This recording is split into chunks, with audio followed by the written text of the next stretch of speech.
MLC కవిత bail పిటిషన్లపై ఇవాళ విచారణ జరగనుంది.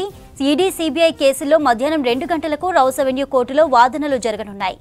ఈడీ సిబిఐ కేసుల్లో 2 వేర్వేరు బెయిల్ పిటిషన్లు దాఖలు చేశారు కవిత. అయితే లిక్కర్ కేసులో మార్చి 15న కవితను ఈడీ అరెస్టు చేసింది.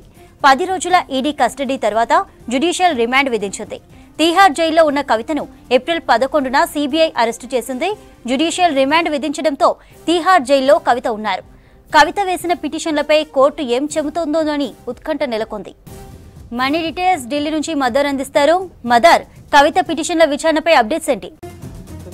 మధ్యాహ్నం 2 గంటలకి కవిత దాఖలు చేసినటువంటి బెయిల్ పిటిషన్ల పైన రౌస్ అవెన్యూ కోర్టులో ట్రయల్ కోర్టులో విచారణ జరపనుంది.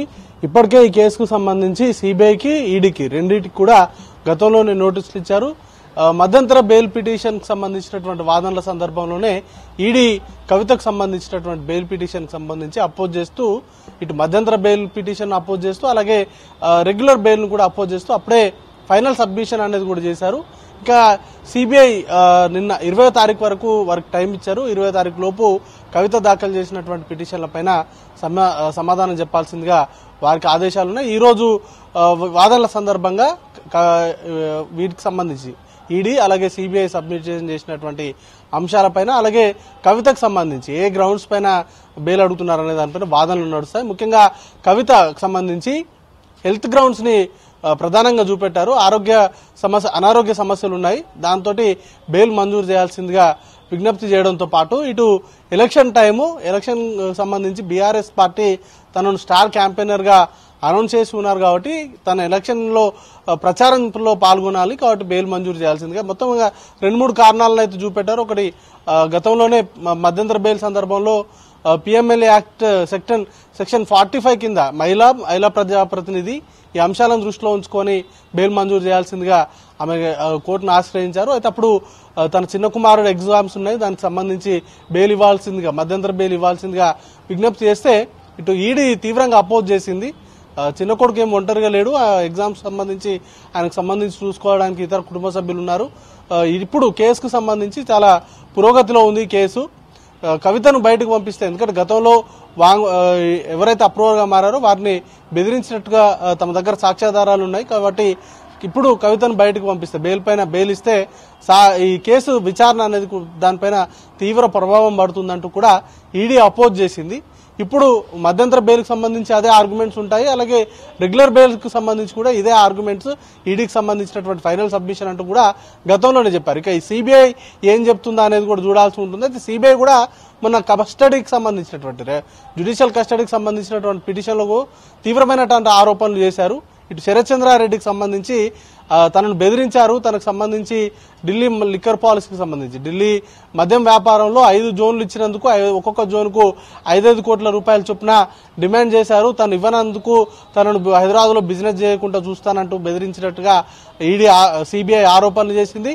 మొన్న శరత్ చంద్రారెడ్డి అప్రూవర్ గా మారుతూ సెక్షన్ సిఆర్పిసి 160 స్టేట్మెంట్ కూడా రికార్డ్ చేశారు. ఆ సందర్భంలో సిబిఐ ఆరోపణ చేసినటువంటి ఈ అంశాలపైన కూడా తను వాంగ్మూలం ఇచ్చారు. కాబట్టి ఈ అంశాలను ప్రధానంగా కోట్ చేస్తూ కవితకు బెయిల్ మంజూరు చేయవద్దు అంటూ కూడా వాదనలు వినిపించేటువంటి అవకాశాలు ఉన్నాయి. మధ్యాహ్నం తర్వాత దీనిపైన ఒక క్లారిటీ వస్తుంది. అయితే గతంలో సిబిఐ గాని ఈడీ గాని ఈ కేసులో అరెస్ట్ అయినటువంటి వారికి ట్రయల్ కోర్టు ముందు బెయిల్ అపోజ్ చేస్తూ వారి వాదనలు అనేది కూడా నడిచాయి. ఏవైతే దర్యాప్తు సంస్థలు బెయిల్ అపోజ్ చేశాయో ట్రయల్ కోర్టు ముందు వారికి బెయిల్ అయితే రాలేదు ఇప్పటి వరకు. మనీష్ సిసోడియా కావచ్చు, లేకపోతే సంజయ్ సింగ్ కావచ్చు, ఇతర నిందితులకు ఎవరికి కూడా ఈ కేసులో ట్రయల్ కోర్టు ముందు దర్యాప్తు సంస్థలు అపోజ్ చేసిన తర్వాత బెయిల్ అనేది కూడా రాలేదు. సంజయ్ సింగ్ కు మాత్రం సుప్రీంకోర్టులో వాదనల సందర్భంగా ఈడీ అంగీకరించడంతో బెయిల్ ఇవ్వడానికి తమకు ఎలాంటి అభ్యంతరం లేదంటూ తెలిపిన తర్వాతనే సుప్రీంకోర్టు సంజయ్ సింగ్ కు బెయిల్ మంజూరు చేసింది. మిగతా ఈ నిందితులు ఎవరికి కూడా ఇటీవలే మనీష్ సిసోడియా కూడా సేమ్ గ్రౌండ్స్ ఎన్నికల్లో ప్రచారం చేయాలి కాబట్టి తనకు మధ్యంతర బెయిల్ మంజూరు చేయాలంటూ ఆయన ట్రయల్ కోర్టును ఆశ్రయించారు. దానిపైన వాదనలు ముగిశాయి. దాని తీర్పును కూడా రిజర్వ్ చేశారు.